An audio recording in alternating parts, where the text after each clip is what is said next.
우리 사람에게는 늘 감사가 없습니다. 만족이라는 게 없어요. 아주 오래전에 만일 100만 원이 생긴다면이라는 그런 노래가 있었습니다. 그 당시 100만 원이라는 그저 일생 동안 만져보기 어려운 그런 거금이었어요. 그런데 돈 한 푼 없는 사람이 1억 원을 가지면요, 거기서 그저 멈추고 감사로 끝나는 게 아니라 10억 원을 막 갖고 싶어 합니다.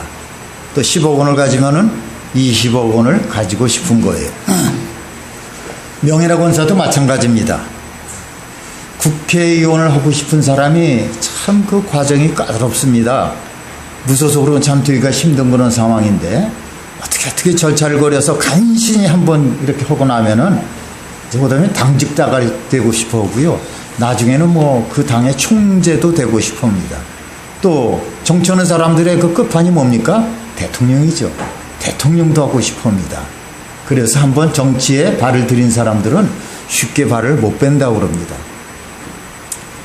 판검사 한번 해보면 소원이 없겠다면서 사법고시를 준비하지만은 막상 검사가 되면요, 검사장 되길 원하고 고검이나 대검을 거쳐서 그저 검찰총장도 하고 싶은 거예요.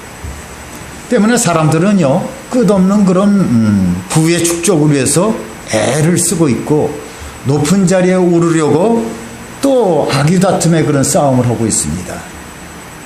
세상 어느 것도 우리에게 그저 만족해 주는 거 하나가 없습니다.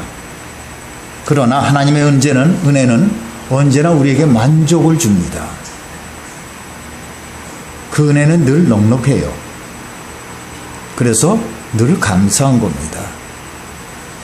오늘 감사절을 맞이해서 그 이유를 한번 보겠는데요. 첫째로 하나님의 넉넉하신 구원에 감사하는 겁니다.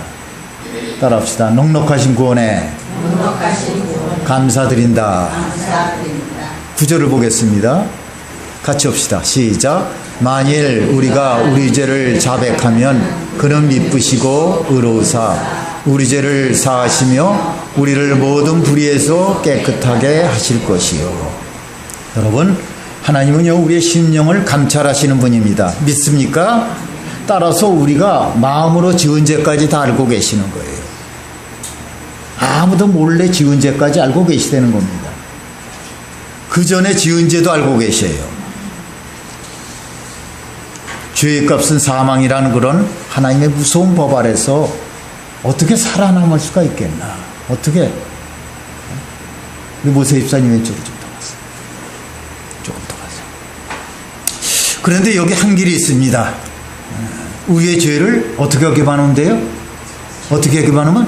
자백하기만 하면 됩니다. 자백하기만 하면은, 자백이란 말은 뭐냐? 스스로 죄를 인정한다는 거죠. 잘못을 시인한다는 겁니다. 하나님 앞에서 우리의 모든 죄를 내놓는 거예요. 세상에서는요, 회개했다고 하면서 또다시 죄를 짓습니다. 사람들은 자백을 했다고 하면서도 또 죄를 지면서 모두 자백을 하지 않아요. 요만큼 감춰놓고 있습니다. 요만큼. 그래서 그런 허위 자백 때문에 거짓말 탐지기도 등장하는 거예요. 그래도 거짓말은요, 언제나 존재합니다. 그러나 우리 하나님 앞에서는 이런 기가가 필요 없습니다. 하나님은 사람의 중심을 보시고 마음을 감찰하시는 분입니다. 우리의 자백이 얼마나 진실한지 알고 계십니다. 그래서 진심으로 자백만 하기만 하면 용서를 받습니다. 세상에서는요, 작은 죄는 훈방을 이렇게 하지만은 죄가 무거울수록 벌이 좀 심합니다. 그렇죠? 점점 무겁습니다. 하물며 하나님 앞에서 죄를 감추려고 하면은 감당할 수가 있겠습니까? 그런데 하나님은요, 우리가 자백한 죄를 이렇게 다시는 기억하지 않으십니다. 완전히 이렇게 기록해서 말소할 뿐만 아니라 하나님의 기억에서도 다 지우세요. 하나님은 회개한 죄를 다시 들춰내지 않습니다. 한 번 용서한 죄를 기억하지 않는 거예요. 부부들이 싸움했듯이, 그죠? 당신이 언제 이러지 않았어? 아니야, 당신이 그랬지. 뭐 이렇게 다툴 적마다 추궁하지 않습니다. 하나님은요, 사람처럼 변덕이 없습니다. 사람은 용서해 준다 그러고 또다시 끄집어내요. 잊었다고는 다시 기억해냅니다. 어제의 약속도 휴지처럼 팽개치는 것이 인생이지만은 하나님은 범죄한 아담에게요, 그런 하신 말, 약속을 수천 년, 수만 년 동안 한 번도 잊지 않으셨어요. 사람은 약속을 했다가도 조금 손해가 날 듯하면 취소를 합니다. 하나님은 자신의 외아들을 죽이기까지 하면서 그 약속을 이루셨어요. 그렇기 때문에 하나님의 구원은 넉넉한 겁니다. 따라합시다. 넉넉하다. 다시 한번 넉넉하다. 여러분, 제 감정도 넉넉하니까 오늘 맥주감사주의를 맞아서 여러분들의 눈은 다 저를 좀 보시기 바랍니다. 넉넉한 마음으로 보시기 바랍니다. 넉넉하신 그런 하나님께서 여러분들의 심령에 넉넉한 은혜를 채워주실 것을 믿으시기 바랍니다. 예수님이 세상에 왜 오셨어요? 생명을 주러 오셨습니다. 도적이 온 것은 도둑질하러 왔지만은 나는 생명을 주고 또 어떻게 알아주라고? 풍성하게 주려고 했습니다. 하나님의 생명은요, 흔들어 넘치게 주심으로 풍성하고 넉넉하며 부족함이 없습니다. 인간은 스스로 부유하여서 부족함이 없다고 하지만은 사실은 가난한 자고 눈먼 자여 벌거벗은 자입니다. 그러나 주님의 은혜는 수십억의 인류의 죄를 대속하고도 남을 만큼 어떻게 해요? 넉넉합니다. 넉넉합니다. 다시 합시다. 넉넉하다. 용서하지 못할 죄가 없습니다. 해결받지 못할 죄가 없어요. 그분 앞에서는 불의라든지 악독, 거역, 패역, 배반, 시기, 간음, 도적, 이 모든 죄도 용서받을 수가 있습니다. 하나도 용서하지 못하고 넘어간 것이 없어요. 금고나 징역에 해당되는 죄도요, 사형에 해당되는 데도 용서를 받습니다. 하나님은 강도의 죄도 용서했습니다. 세리의 죄도 용서하고 창녀의 죄도 용서했습니다. 살인죄도 용서하셨고. 여러분, 그렇다면요, 용서받지 못할 죄가 어디 있습니까? 용서받지 못할 죄가. 그렇기 때문에 죄인된 이 땅의 모든 인생들에게 예수님의 복음이 증거된 겁니다. 할렐루야. 오늘 여러분 가운데서 받을 자신이 없는 사람들이 있나요? 아이고, 다른 사람 다 용서받아도 나는 용서받을 수 없어요. 이런 분 계십니까? 내 죄는 너무 취해서, 내 죄는 너무 커서, 내 죄는 너무 많아서. 아닙니다. 안심하고 구하시기 바랍니다. 변명하지 마시고. 여러분, 하나님은 죄의 크기를 재지 않습니다. 하나님은 우리 인생들을 기만하지 않으세요. 지금도 약속은 유효한 겁니다. 나무에 달린 자마다 저주 아래 있다고 그 말씀대로 그 아들 예수님이 나무에 달려서 저주를 받으십니다. 그래서 우리가 저주에서 벗어난 거예요. 우리가 그 사실을 믿음으로 받아들이면요, 우리는 넉넉한 구원을 이렇게 경험하는 것입니다. 예수님의 구원은 모든 불의와 모든 죄로부터 그저 구원입니다. 하나님의 구원은요, 절대 확실, 절대 안전의 구원입니다. 그래서 어떻게 한 거예요? 그래서 감사가 되는 겁니다. 따라합시다. 그래서 감사합니다. 다시 한번 크게 감사합니다. 두 번째로 하나님의 넉넉하신 공급에 감사하는 겁니다. 따라합시다. 넉넉함에 감사드린다. 15절을 보겠습니다. 우리가 무엇이든지 구하는 바를 들으시는 줄을 안즉 우리가 그에게 구한 그것을 얻은 줄을 같이 합시다. 또한 아느니라. 여러분, 하나님은 그 재벌 그룹의 총수입니까? 여러분, 하나님이 아니죠. 예수님은 권력의 책임자도 아니십니다. 적어도 외형상으로는 그런 거예요. 그러나 우리 모든 인생들을 먹여주십니다. 설령 재벌의 총수랄지라도 여러분, 이 많은 인생들을 먹일 방법은 없는 겁니다. 그러나 하나님은 오늘까지 우리에게 먹을 것과 입을 것을 주시고 생명을 호흡하게 하셨습니다. 그리고 앞으로도 하나님은 우리의 모든 것을 책임지시고 채워주실 거예요. 하나님은 영원히 우리의 무한한 공급원이십니다. 시편 23편 1절을 갖다 보면요, 여호와는 나의 목자시니 내게 뭐가 없다 그랬어요? 부족함이 없다 그랬습니다. 예수님은 요한복음 14장 13절에 보면요, 너희가 내 이름으로 무엇을 구하든지 뭐라 그랬어요? 구하든지 내가 행하리라 그랬습니다. 내가 행하리니 내가 하겠다는 겁니다. 여러분, 이런 약속을요, 세상에 어느 정권에 설 수가 있습니까? 대통령이라고 할 수가 있습니까? 뭐 지금은 세금 하나도 그저 낮추지 못해주는데 어떻게 모든 것이 다 이루어질 수가 있겠습니까? 그렇다면은 내 아버지 집에 거할 곳이 많도다. 이런 장담을 그저 건설교통부 장관이 할 수가 있겠습니까? 누가 세상에서 이런 약속을 할 수가 있겠습니까? 누가요? 하나님께서 하셨습니다. 그러면 누가 그런 약속을 얻겠습니까? 우리가 얻는 거예요. 시편 기자의 고백처럼요. 부족함이 없는 삶, 내 잔이 넘치는 삶, 그것이 하나님께서 우리에게 주신 그런 약속입니다. 그것은 모든 인생들이 그토록 추구해왔던 그런 사실이에요. 잘 살아보세, 잘 살아보세. 그 다음에 어떡하죠? 우리도 한번 잘 살아보세. 예? 이것도 결국은요, 부족함이 없이 살아보자는 거예요. 부족함이 없이 살아보자. 한 번은 살아보자. 매달 그저 꿇어다니고 그저 나중에 추세서 그러지 말고 우리도 한번 넉넉하게 한번 살아서 남들에게 좀 베풀어 줄 수 있는 그런 점을 살아보자. 그러나 그것도요, 누구도 이룰 수가 없는 겁니다. 그러나 하나님께서는 어떻게 해요? 이루어 주시는 겁니다. 뭐라 그랬습니까? 저를 의뢰하는 자는 부끄러움을 당하지 않으리라고 그랬습니다. 여러분들에게 건강이 부족합니까? 치료자이신 하나님께 구하시길 바랍니다. 지혜가 부족합니까? 모든 것을 후히 주시고 꾸짖지 아니하시는 그런 하나님께 구하시길 바랍니다. 가정에 평화 없습니까? 평강의 왕이신 우리 주님께 기도하시기 바랍니다. 능력이 부족합니까? 우리에게 능력을 주시는 그런 주님께 기도하시기 바랍니다. 물질이 부족합니까? 아낌없이 흔들고 누르고 부어주시는 하나님께 구하시길 바랍니다. 그동안 하나님 앞에서 불충하고 불효했습니까? 걱정 마시기 바랍니다. 이 시간에라도요, 그동안의 잘못에 대해서 용서를 구하시기 바랍니다. 누가복음 15장에 보면요, 둘째 아들이 아버지를 떠나서 먼 타향길로 갔습니다. 거기서 허랑방탕하여서 있던 것을 모두 다 소비하고는 염치 없이 집으로 돌아오는 그런 장면이 있습니다. 이 사람이 집에 돌아왔을 때 어떤 일이 생겼습니까? 아버지는 그의 손가락에 뭘 껴줬어요? 가락지를 끼워주고 신발에 새신을 신겨주고 새 옷을 입혀주셨어요. 그리고는 큰 잔치를 베풀어 줬습니다. 이게 무슨 뜻입니까? 손가락에 가락지를 끼워줬으니 다시 아들의 특권을 회복시켜줬다는 거예요.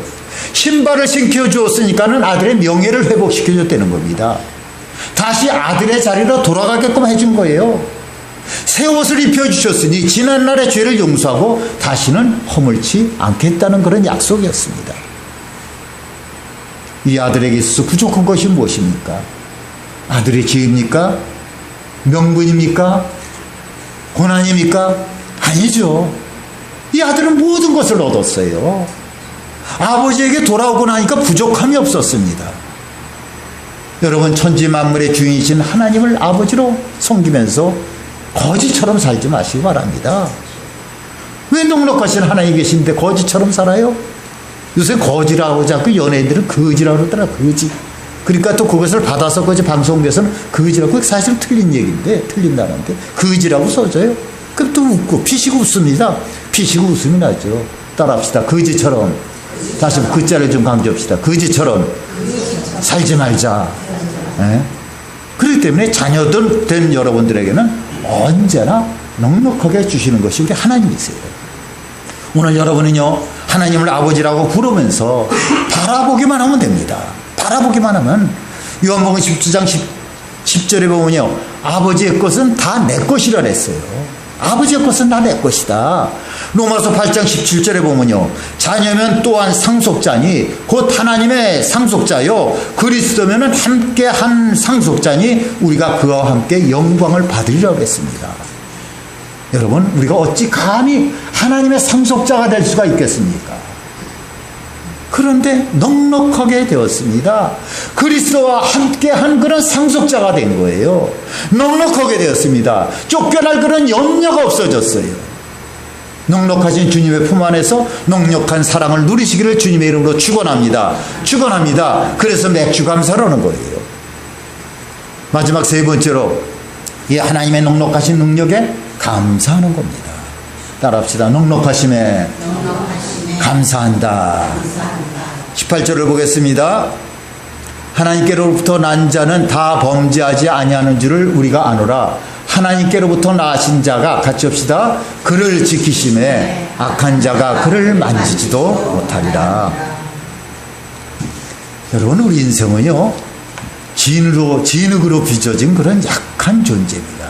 여러분, 진흙으로 이렇게 해서 아무리 단단하게 햇빛에 말리고 그늘에 말리고 막 이런다 할지라도 약하죠. 연약합니다. 그냥 부서지지 못해요.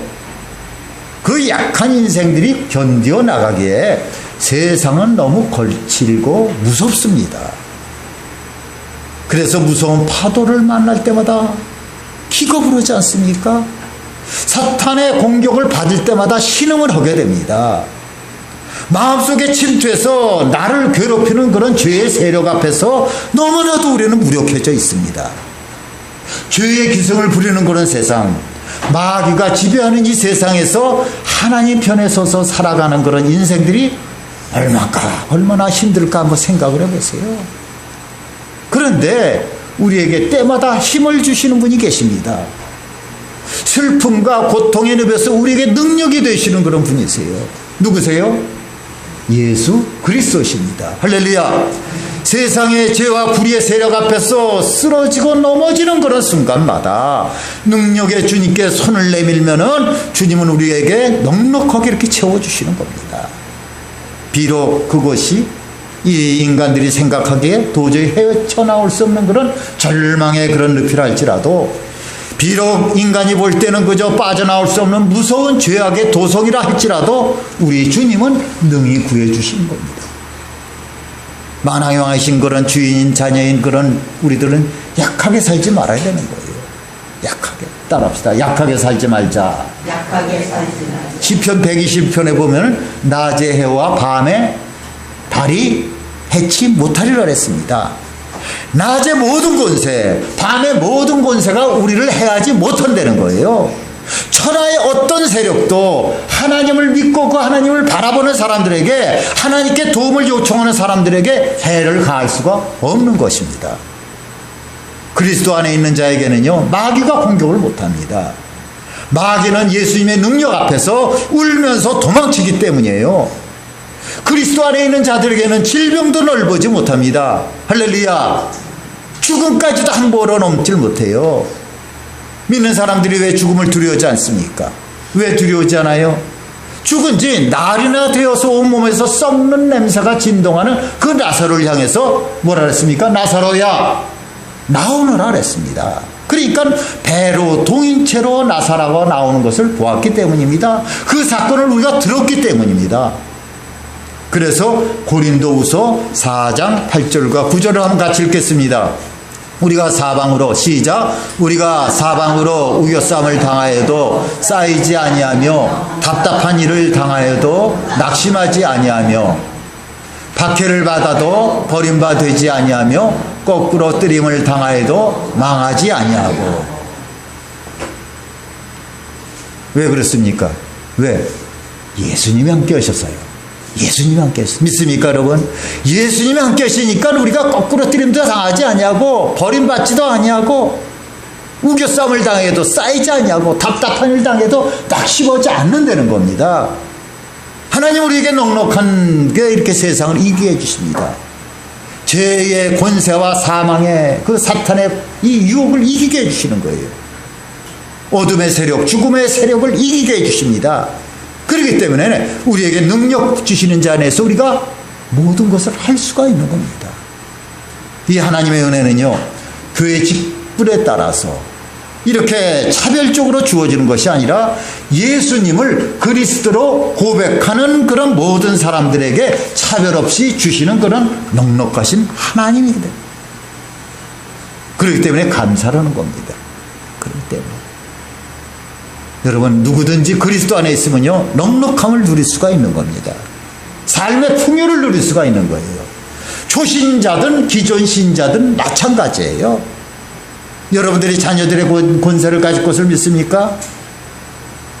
그분의 구원이 넉넉하신 것을 여러분 믿습니까? 공급하심이 넉넉하다는 거 믿습니까? 못 믿습니까? 넉넉한 걸 믿습니까? 능력이 넉넉한 걸 믿습니까? 그러면 이제부터 어깨를 펴고 사세요. 가슴을 좀 펴고 살자니까. 가슴을 펴고 나는 하나님의 자녀다. 모든 것이 넉넉하다. 따라합시다. 나는 하나님의 자녀다. 오른손 들고 모든 것이 넉넉하다. 주먹을 잡고 딱 이렇게 해야지. 이게 뭐 이게 딱 앉아지고. 다시 한번 나는 하나님의 자녀다. 모든 것이 넉넉하다. 네.